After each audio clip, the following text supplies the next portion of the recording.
அந்த ராமச்சரித்திரத்தை தமிழ் அர்த்தம் போடணும்னு சந்திரசேகரி வாழ்னு ஜட்ஜி இருந்தாள். நம்ம சைக்காடு சுப்பிரமணிய வாழ்க்கெல்லாம் ரொம்ப வேண்டிவாள். அவ சுப்ரீம் கோர்ட் ஜட்ஜியா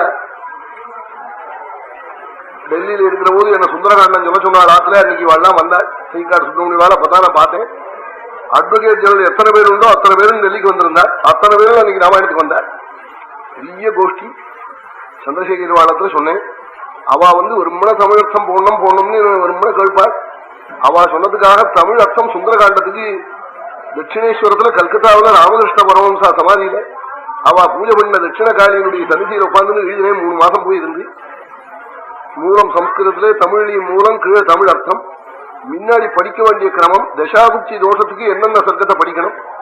சந்திர தசை சில பேர் கெட்டு போயிருக்கும். ஆஸ்மா வரும், டிபி வரும், பைத்தியம் வந்துவிடும், இல்லாத கவலை வரும், வருமா அழுதுட்டு இருப்பான். ஏன் அழகா தெரியலேம்மா. இதை பார்த்தா சந்திர தசை, சந்திரபுக்தி, சந்திரனுடைய அந்தரம் அப்படி ஏதாவது கட்டுப்போன சந்திரனுடைய இதா இருக்கும். அந்த சமயத்துல சுந்தரகாண்டா 5வது சர்க்கத்தை படி உடனே நீங்கி போயிடும்ங்கிறார்.